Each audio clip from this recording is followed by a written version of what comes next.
نحمده ونصلي ونسلم على رسوله الکریم۔ معزز سامعین، السلام علیکم ورحمۃ اللہ تعالی وبرکاتہ۔ امید کرتا ہوں آپ سب بخیر ہوں گے۔ رب تبارک و تعالی ہم سب کو خیر و عافیت کے ساتھ زندگی گزارنے کی توفیق اور رفیق عطا فرمائے۔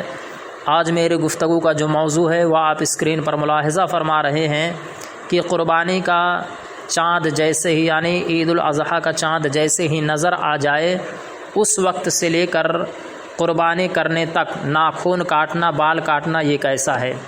اسی کے ضمن میں چند باتیں اختصاراً پیش کروں۔ اس کے قبل آپ سے گزارش ہے آپ باغور سماعت فرمائیں اور اپنے دوست احباب تک پہنچا کر ثواب دارین حاصل کریں۔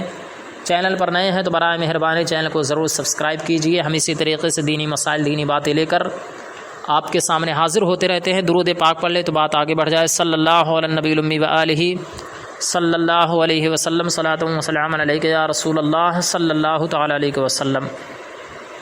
تو پیارے، جو سوال ہے آپ سمجھ گئے ہوں گے کہ جیسے ہی چاند دکھائی دے اس وقت سے لے کر قربانی کرنے تک لوگ کہتے ہیں کہ بال نہیں کاٹنا چاہیے، ناخن نہیں کاٹنا چاہیے، یہ صحیح ہے یا نہیں؟ شریعت میں اس کی کیا اصل ہے؟ مطلب شریعت کی طرف سے اس کے تعلق سے کوئی حکم ہے یا اسے کہیں کہائی بات ہے؟ تو یہ سائل کا سوال ہے۔ تو میں آپ کو بتا دوں پیارے، جیسے ہی قربانی کا چاند دکھے اس وقت سے لے کر قربانی کرنے تک جو شخص اپنے نام سے قربانی کرنا چاہتا ہے اسے چاہیے کہ اپنے بال اور ناخن کو نہ کاٹے۔ یہ مستحب ہے، مستحب کام ہے، اچھا کام ہے، کرے گا تو ثواب ملے گا، اور اگر نہیں کرے گا تو گناہ بھی نہیں ہوگا۔ یعنی سمجھ لیجئے کہ یہ مستحب کام ہے، بہتر ہے، افضل ہے کہ کرنا چاہیے۔ جیسے ہی چاند دکھے جو شخص اپنے نام سے قربانی کرنا چاہتا ہے وہ جو ہے اپنے بال کو نہ کاٹے، ناخن کو نہ تراشے۔ تو یہ بہتر ہے، مستحب کام ہے، کرے گا تو ثواب ملے گا۔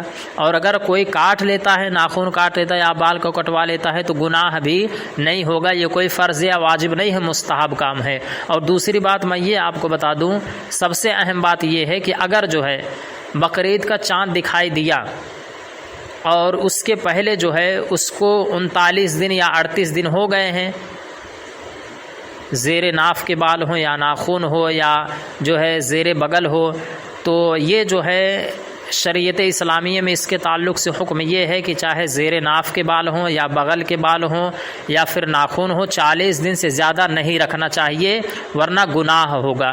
تو اب جو ہے 38 دن پہلے ہو گئے یا 37 دن 35 دن ہو گئے ہیں اور بقرعید کا چاند دکھائی دیا، تو اب اگر جو ہے وہ انتظار کرے گا 10 دن تک تو 40 دن سے زیادہ ہو جائے گا۔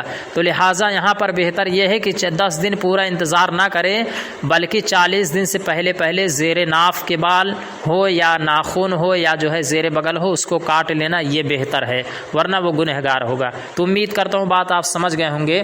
دو بات میں نے عرض کی۔ سب سے پہلی بات یہ ہے کہ چاند دکھائی دے، جو شخص اپنے نام سے قربانی کرنا چاہتا ہے اس کے لیے بہتر یہ ہے کہ ناخن نہ کاٹے۔ جیسے ہی چاند نظر آئے اس وقت سے لے کر قربانی کرنے تک، ہاں قربانی کر لے تو فوراً جو ہے ناخن بھی کاٹ سکتا ہے، بال بھی کاٹ سکتا ہے۔ تو یہ مستحب کام ہے، کرے گا تو ثواب ملے گا، نہیں کرے گا تو گناہ نہیں ہوگا۔ اگر بال بنوا لیا، ناخن کاٹ لیے تو گنہگار نہیں ہوگا۔ یہ ایک بات ہو گئی۔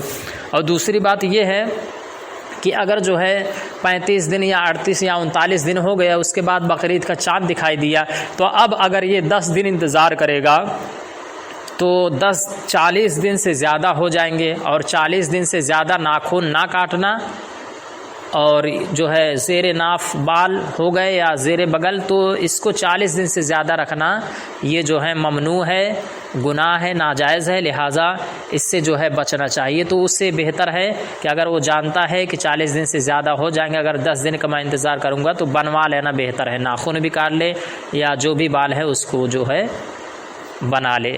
تو امید کرتا ہوں بات آپ سمجھ گئے ہوں گے۔ اس کے باوجود بھی اگر کوئی بات آپ کو سمجھ میں نہ آئی ہو تو کمنٹ سیکشن میں جا کر کمنٹ کیجیے، انشاءاللہ اس کا جواب آپ کو دیا جائے گا۔ واللہ عالم ورسولہ بالصواب۔ السلام علیکم ورحمۃ اللہ تعالی وبرکاتہ۔